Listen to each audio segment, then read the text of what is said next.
The United States Navy is at risk. Right now, this very minute.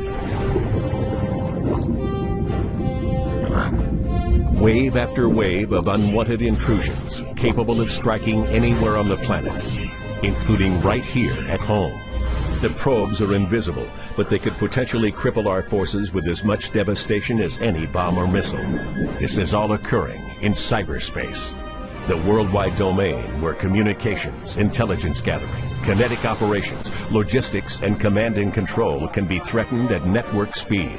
But the U.S. Navy stands ready to repel this threat and to maintain superiority in this new operational domain.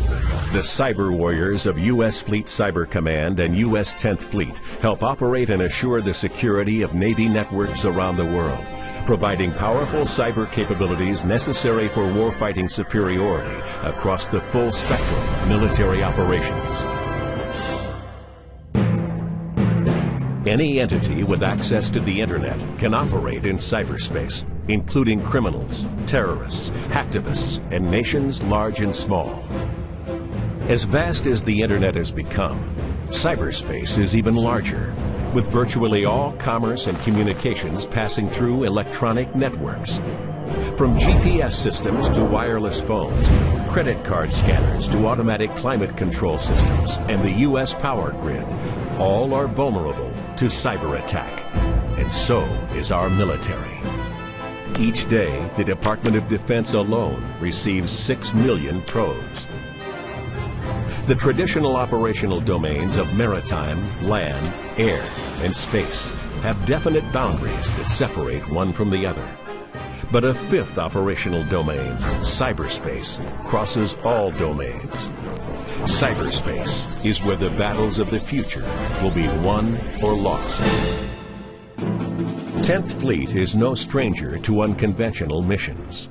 In World War II, submarines were the new menace, changing the very conventions of naval combat. 10th Fleet was formed to counter that threat, unifying intelligence and operations in one command for the first time. Today's 10th Fleet continues that tradition. The Chief of Naval Operations established U.S. Fleet Cyber Command and recommissioned U.S. 10th Fleet as the Navy's central operational authority for cyber, electronic warfare, networks, cryptology, signals intelligence, and information operations. This represents a landmark transition in the evolution of naval warfare, bringing information to the forefront of the Navy's 21st century arsenal. Almost every operation on board a naval vessel functions in cyberspace. It is the primary medium for Navy command and control, communications, computer, combat systems, and intelligence capabilities. All these systems must function effectively, even in the face of degradation or outright attack. That's the job of U.S. Fleet Cyber Command and U.S. 10th Fleet. To assure command and control, the Navy must maintain dynamic situational awareness. This is constant and total awareness in real time of the state of our networks and communications capabilities. I'm seeing a drop in capacity centered in the typhoon off Japan. We need to reroute our traffic until we can make sure it's reliable.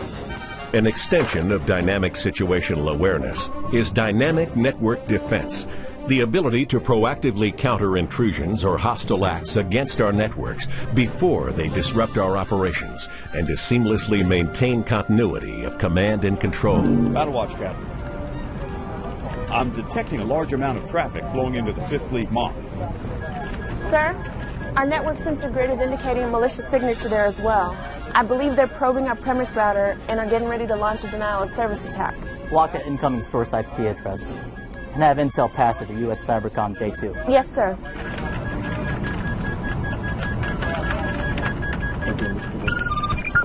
Sir, we got him. Good work. Dynamic network defense and situational awareness are necessary to enable 10th Fleet's third responsibility, full-spectrum cyberspace operations. This refers to a wide range of non-kinetic effects that can be used independently or to complement kinetic actions. Cyberspace operations can be as effective as a bomb or missile, but can be conducted from virtually anywhere on the planet, in real time. The sailors of 10th Fleet are cyber warriors, conducting operations in a critical modern domain. They're a force multiplier for both kinetic and non-kinetic naval operations, delivering timely, mission-critical information and capabilities to our commanders and operating forces worldwide.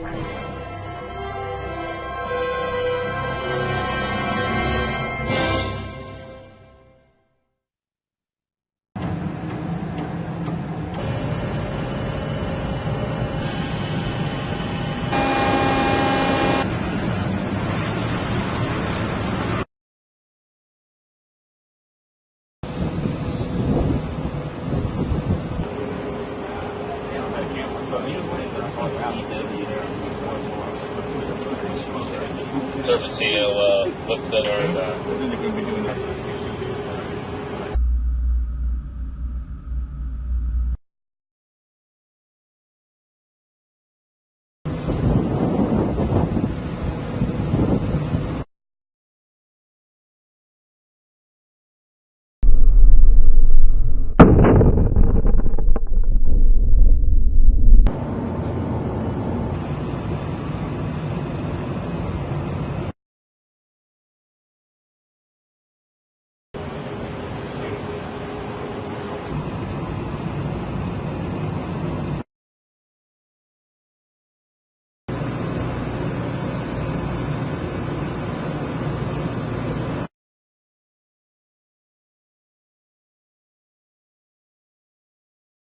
come back away from 5-1 or they're going to illuminate down there today.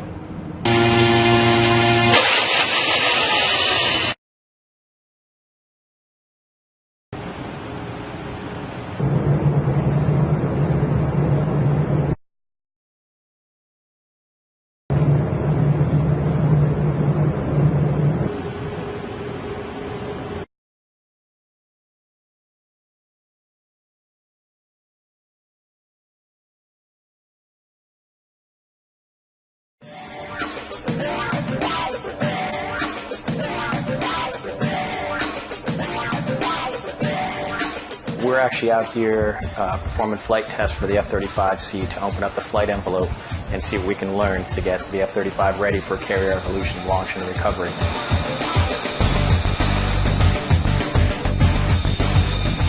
The difficulties of maintaining this aircraft on Nimitz is that, one, it's the first time we've ever brought this type of aircraft aboard. With the training that we go through, we have to go very slow to ensure that every step is done safely. The sailors on the Nimitz were prepared. That we had a small contingent come out to us in Pax River, Maryland, and we provided a small cadre course for the individuals to learn about the F-35, taxiing, towing, learning all the intricacies of the F-35 that no others would see unless they were inside the program.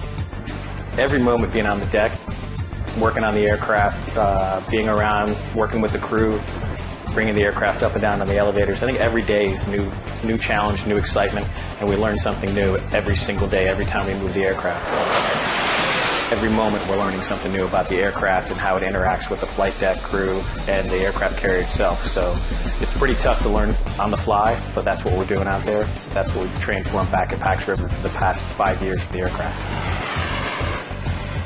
And I know everybody had the same feeling with the aircraft when it came in, it touched, it trapped. And then the next day when it launched off, it was still wonderful.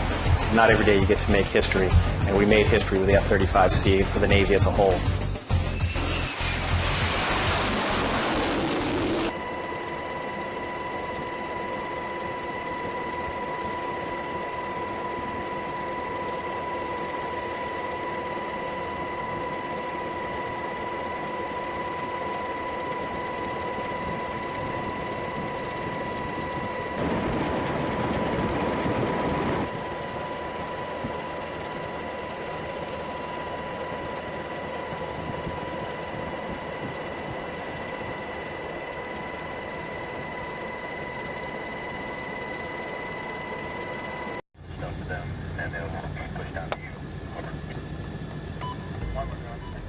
Over the past decade, I've watched American troops operate on the front lines of war in Iraq and Afghanistan, both as a U.S. Marine and later as a journalist.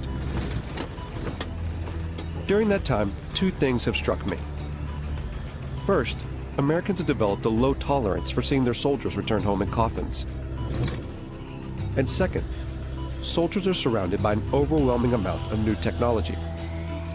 It's now part of their everyday lives.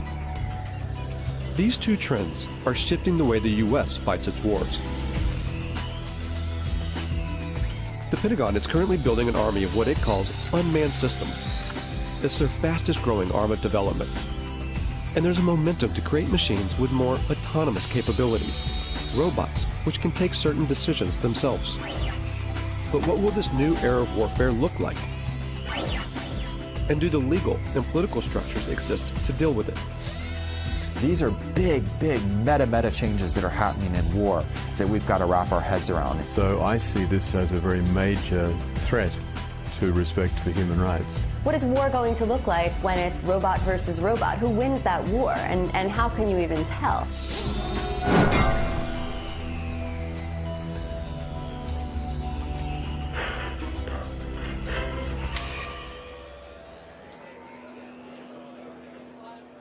This is the largest gathering of robotics companies in the world. It's organized by AUVSI, the Association of Unmanned Vehicle Systems International.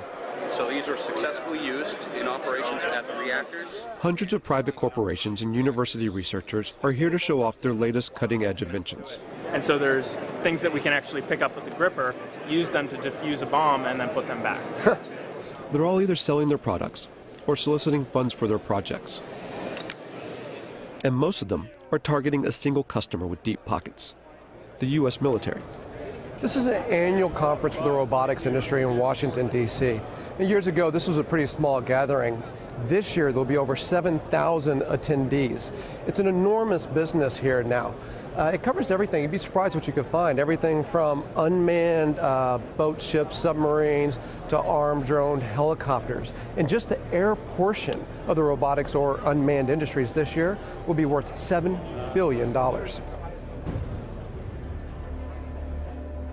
In 2009, the U.S. Defense Department earmarked $18 billion over 5 years for the development of unmanned systems. This boom in military robotics comes off the back of the so-called global war on terror. The wars in Iraq and Afghanistan, along with lethal action in Pakistan and Libya, have created a political and strategic space for unmanned robotic systems. It's not a situation where you're in these big, formation operations or fights. You're dealing with very explosive, very spontaneous events. So you need something that's watching all the time and something that's very adaptable to be able to move from one location to another very, very quickly. The U.S. Air Force is presently training more unmanned systems operators than it's training manned fighter plane and manned bomber plane pilots put together. But that actually makes perfect sense because they're actually buying more unmanned systems than they're buying manned fighter planes or manned bomber planes. The number of drones in use by the U.S. military has surged from a handful in 2001 to over 7,000 today, and the number of ground robots has shot from 0 to 12,000.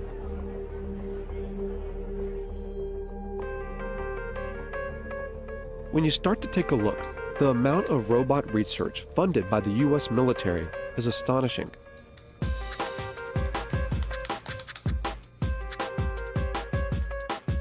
Fault Lines put in more than 100 requests and follow-ups to the Pentagon, military contractors, private robotics companies, and university research labs. But gaining access to see how these tax dollars are put into use isn't easy. When we could actually get a response, it was almost always a firm no. After several months of chasing, only a handful agreed to allow us to film.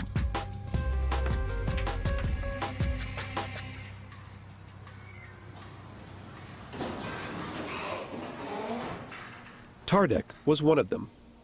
It sits on a base just outside Detroit, Michigan. If you just want to try it out, drive. Seriously? That's it. An Army research facility from World War II. It used to build tanks.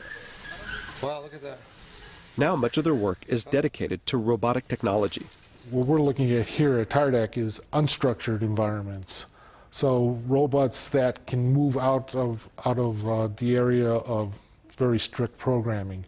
So one of the ways of doing that is through teleoperation. So we have, It's not the classic robot. It's somebody actually controlling something. It's not a remote-controlled car because they're doing it through a TV set. All the robots here are collaborations between TARDEC and private companies or university labs, or both. Companies like iRobot in Bedford, Massachusetts. This is the home of the PackBot, one of the first ground-based robots the U.S. military adopted after 9/11. Thousands are being used in Iraq and Afghanistan to defuse improvised explosive devices, or IEDs. The old way of doing business was to ask an individual, our sons, our daughters, our brothers, our sisters, to mount up one of those heavy, cumbersome, hot bomb suits and literally to waddle out to go face to face with an IED. Today, we do that at distance, and we do it virtually via a robot. Much, much better way to do business. So the interesting thing about this one is light. It weighs about 5 pounds or so. And here's what the military wanted. A robot that you could throw, say over a wall or something, and then look, it rights itself. And now you can see over that wall with the cameras on that robot. With video game-like controllers, soldiers can guide recon robots like this one to see over walls or defuse bombs. These ground-based robots add a buffer between the soldiers that use them and a potential threat, whether it's a bomb or a human enemy. But technology designed to save lives can be easily modified to kill. The step between putting a laser beam on someone's forehead, it's not a technological leap to then putting a bullet in their forehead. It's actually a legal, political question. We feel strongly and ethically that there has to be a man in the loop. If you look at the history of any military technology, it typically starts in reconnaissance, then becomes frustrated that you see bad happenings but can't deal with them, and it evolves to strike. Really, the technology will happen. It's how we're going to deal with that technology. While the idea of arming ground robots still seems taboo, in the air, it's a line that has long been crossed. At a Utah Army testing facility, the military has invited members of the media to a display of its unmanned aerial systems. We're going to showcase that entire package for you here today in a way that I think is going to really resonate with you once you see what's inside and behind the curtain. It's the largest drone demonstration the U.S. Defense Department has ever allowed to be filmed. As the drones fly overhead, journalists watch the mock operation from inside a hangar.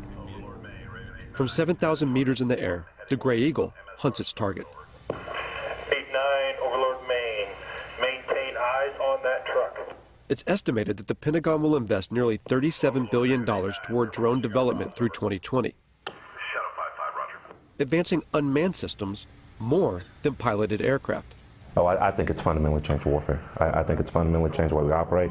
I think eventually it's going to fundamentally change the way we live in the United States. And now we have a technology that allows you to carry out acts of force without having to think about some of the consequences, the political consequences of sending sons or daughters into harm's way.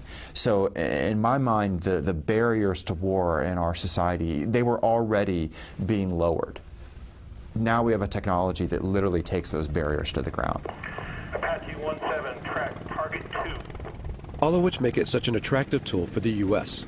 But drones are some of the most controversial weapons in the American arsenal, particularly in their use for targeted killings, a phrase first termed under the Bush administration's so-called War on Terror, to use lethal force against specific individuals. It means killing people, often outside official war zones. The program has been ramped up under the Obama administration. In places where there would be very serious geopolitical ramifications and the ramifications of American lives being placed on the ground in those dangerous situations, the drone appears like a silver bullet. Pakistan has borne the brunt of the silver bullet. And it's all secret. The CIA, not the military, runs the Pakistani drone program. The The CIA is not required to offer any information about its operations, how it selects its targets, who's in charge, and how many people are killed. And the Obama administration will not officially discuss the CIA drone program, not even to confirm or deny its existence. If they can't even say the word, where's the accountability? How could we even know how well this program is working, even if you want to put aside the questions about whether we should be using drones as instruments of war? There's just so little transparency and so much opacity when it comes to this program, when it belongs to the CIA, that some people now think if it belonged to the military, you could at least get more insight into how it works and then debate about whether it should be run this way. Reportedly, civilians and private contractors control the CIA drones, pushing a button from their offices thousands of miles away in Langley, Virginia. At the time this film was made, there have been 308 drone strikes reported in Pakistan since 2004. 256 of those under President Obama. That figure could be far higher. Over 200 strikes hit the region of Waziristan alone, roughly one attack every 4 days. Conservative estimates put the total number of deaths around 2,900. Of those, over 750 were civilians, including 175 children. And at least 1,100 people have been injured. The CIA and the Obama administration have extended these strikes to Yemen and Somalia, and according to recent U.S. diplomatic cables released by WikiLeaks, the United States is building secret drone bases in places like Ethiopia and the Seychelles, an indication that Washington wants to increase surveillance and strikes in the region. At least a dozen strikes have been carried out in Yemen, one of which in late September killed Anwar al-Awlaki, an American-born imam with alleged ties to al-Qaeda. The willingness to target and kill a U.S. citizen provides just one example of how this secret war often operates beyond recognized legal boundaries. If an intelligence operation carries out an airstrike that goes awry, that accidentally kills civilians, that violates the rules of engagement, there's not a court-martial process set up for that. There is, in my view, at the end of the day, no accountability for what is going on now. Philip Alston spent 6 years studying the legality of the U.S. drone program for the United Nations Human Rights Council. The congressional committees have, as far as anyone knows, never exercised oversight in any specific way in relation to these killings. He says that the American government's justification for the strikes, self-defense in response to 9/11, even now, 10 years later, is a manipulation of the international laws governing conflict. Now, in terms of international law, that represents a fundamental breakdown in what are called the rules on the use of force. It would enable the United States to use force against any target, any country, any time. Following 9/11, Congress passed a resolution called the Authorization for Use of Military Force, or AUMF. It allows the U.S. President to use military force anywhere against people believed to be responsible for 9/11. And when the Obama administration has been asked, what authorities do you possess to go, into Yemen, to go into Somalia, even, outside Afghanistan into Pakistan, for the purposes of attacking people that you say are aligned with al-Qaeda, they use the AUMF. I think the U.S. is certainly risking setting itself up for a significant global backlash against its extension of power extraterritorially. But the bigger problem, of course, is other states saying, well, this is the norm. You do it. Why shouldn't we do it?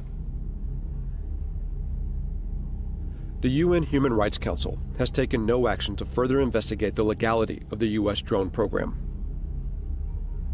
While the U.S. continues to expand the program, 45 other nations are working on their own drones, many being sold on the open market.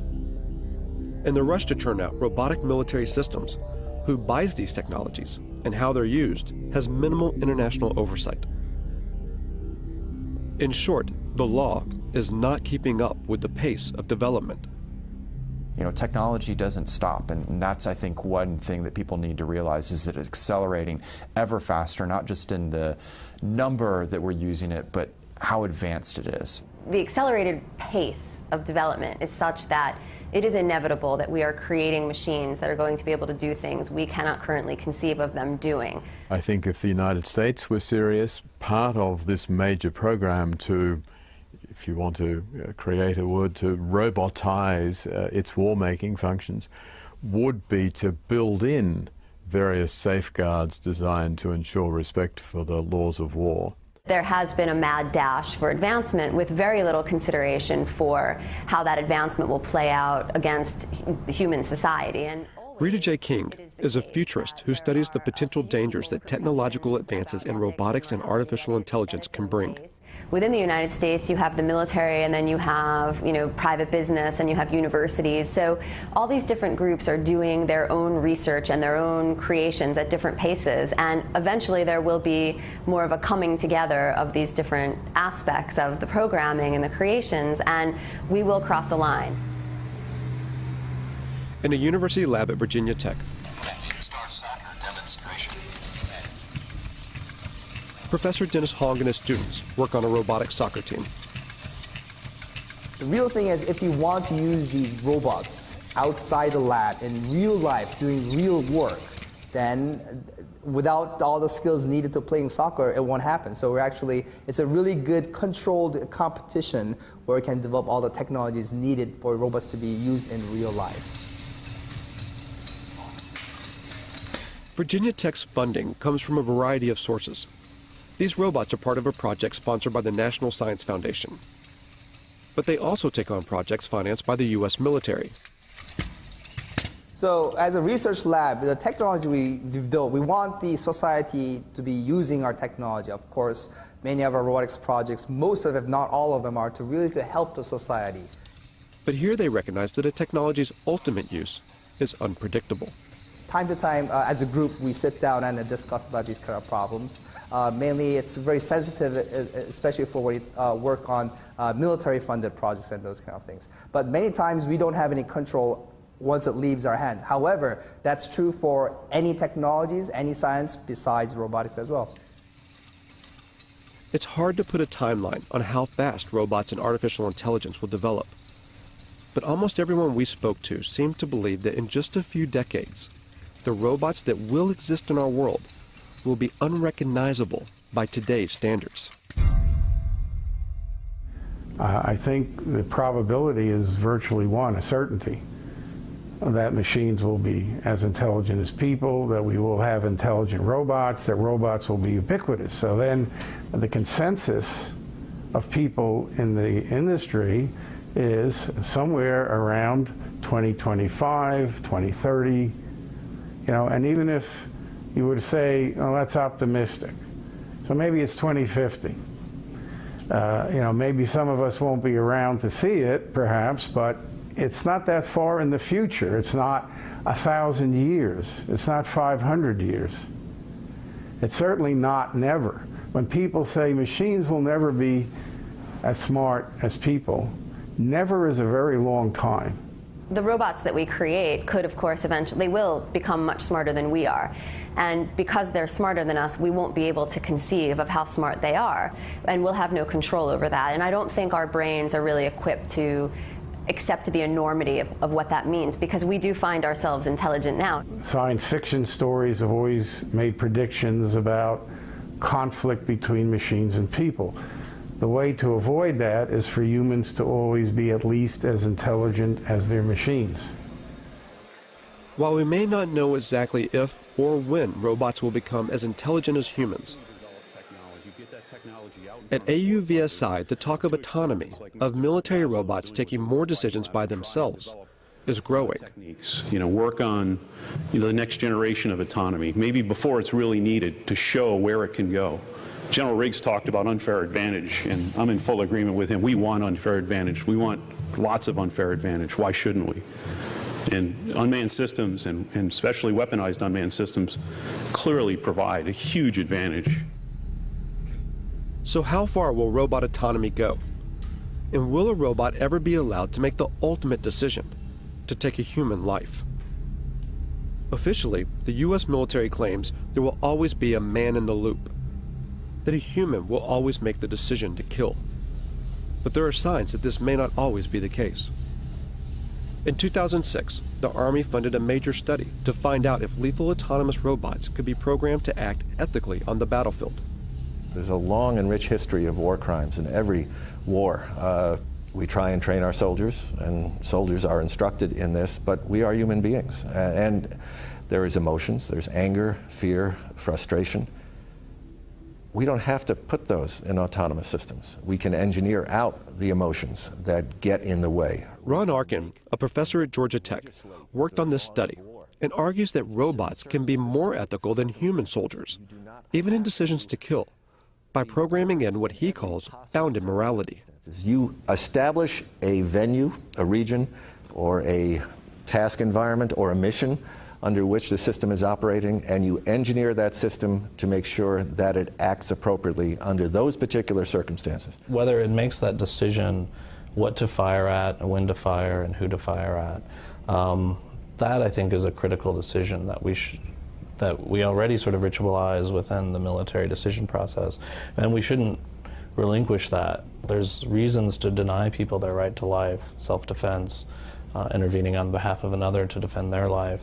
But those are decisions that human agents and moral agents should be making, and not automatic processes. I will never, ever make the claim that these systems will be perfect.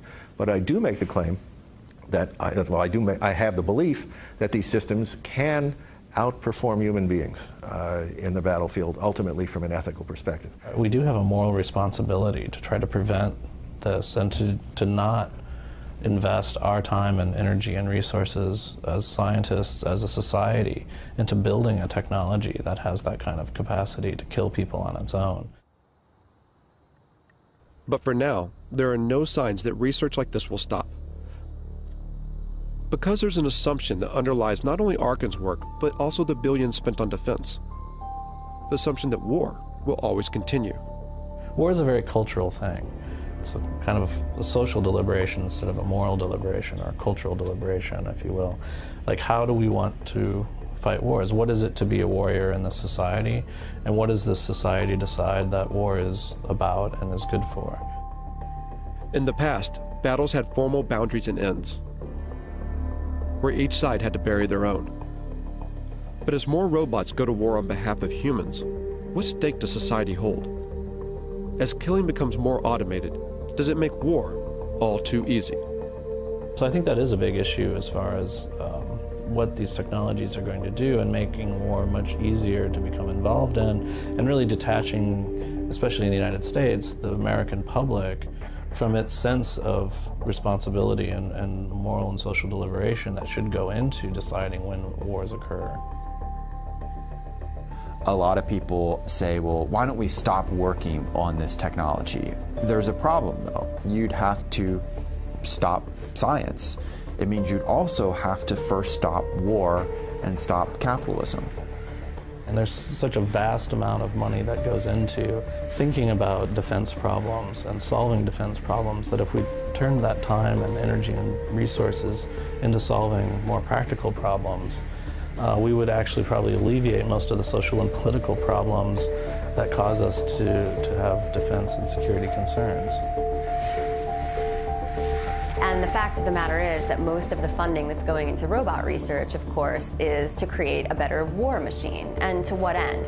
It demonstrates how far we are from the sort of intelligence we need to build robots that can help us instead of hurt us.